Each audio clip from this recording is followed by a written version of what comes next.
খারাপ সময় বলতে বলতে আমরা টেস্ট ক্রিকেটে তো আমরা পাকিস্তান খুব ভালো খেলি, তারপর যদি সিরিজ আমাদের খারাপ হয়েছে ডেফিনেটলি ইন্ডিয়ার সাথে আমাদের সিরিজটা ভালো হয়।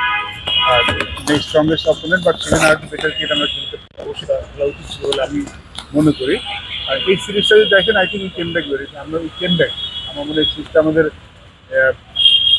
এই সিরিজ খেলার আগে কিন্তু সবাই কিন্তু ভেবেছিলেন আমরা আউটপ্লেট হয়ে যাবো। আমাকে অনেক বলেছি যে এই সিরিজে বাংলাদেশ দাঁড়াতেই পারবে না, আফগানিস্তানের বেটার সাইড। আর আমার মনে হয় বাংলাদেশ খুব ভালো খেলেছে, আমাদের তো ভালো খেলা আমাদের সিরিজ সেটা আমরা করতে পারিনি, বাট আমার মনে হয় এক্সপেকটেশন যেটা সবাই আশা করছি তার থেকেই বাংলাদেশ এই সিরিজটা মনে হয় ভালো খেলেছে। সাকিব আল হাসানকে মিস করেছেন কিনা, সাকিবের আসলে শেষ দেখতে পাচ্ছেন কিনা? আমার মনে হয় যে আমরা এই সিরিজটা সাকিব আল হাসান শেষ করে মনে হয় প্রশ্নটা এখানে করার ঠিক নয়, কারণ আমরা সিরিজ নিয়ে কথা বলছি, আমরা সেটা নিয়ে থাকছি। সেটাই ভাই, আপনার কি মনে হচ্ছে যে আমরা 250-র জন্য খেলেছি ব্যাটিংয়ে, যখন ব্যাট করেছি যখন দুজন সেট ব্যাটসম্যান ছিল, একটা ভালো পার্টনারশিপ ছিল, আমরা কি আরেকটু বেশি রানের জন্য খেলতে পারতাম না? দুটা ম্যাচেই এমন তাদের এই প্রথম দুটি ম্যাচে দেখে কিন্তু মনে হচ্ছে 230+ পার স্কোর, কিন্তু গত ম্যাচের উইকেটটা লাস্ট ম্যাচে যেটা উইকেট ডিফারেন্স আমার মনে গত ম্যাচ উইকেট একটু বেটার ছিল।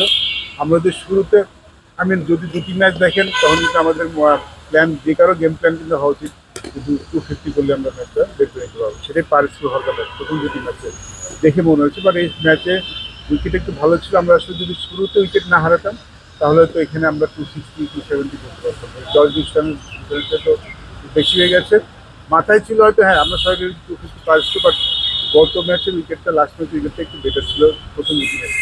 ১৭তম ওয়ানডেতে মিরাজের ক্যাপ্টেন্সি শুরু হলো, মিরাজ ভালো খেলছেন এবং সামনেও কিন্তু আরও এই ম্যাচগুলোতে নেতৃত্ব দেবেন, তার শান্ত যেহেতু থাকছেন না, অ্যাটলিস্ট টেস্ট সিরিজে থাকছেন না। মিরাজকে কেমন দেখছেন এবং তার ক্যাপ্টেন্সি কেমন?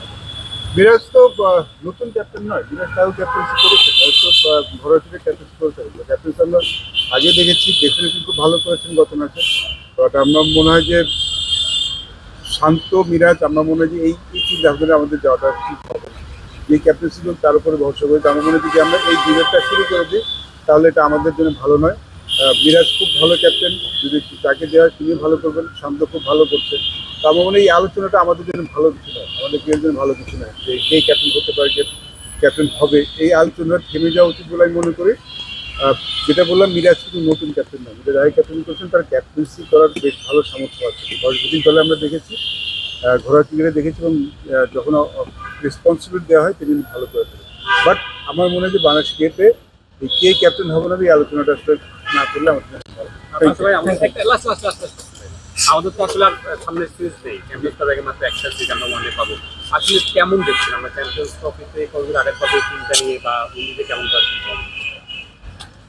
আমাদের দেখুন good to see Mahmudullah score run, আমাদের এই এক্সপিরিয়েন্সটা দরকার হবে চ্যাম্পিয়ন্স ট্রফিতে। আই হোপ যে আমি প্রিশোর আমাদের ব্যাটিং কিন্তু যত থিম মনে হচ্ছে তত থিম নয়, ব্যাটিংটা আমাদের বেশ ভালো হবে, চ্যাম্পিয়ন্স ট্রফিতে আমরা ভালো করতে পারবো বলে আমার বিশ্বাস। এবং আমাদের বোলিংয়ের একটা কিন্তু ভালো, দেখুন এখানে স্পিন বোলিং ফ্রেন্ডলি ছিল, সেখানে কিন্তু আমাদের ফার্স্ট বলে ভালো হয়, যেটা আমি মনে করি আমাদের জন্য খুব আশার বিষয়।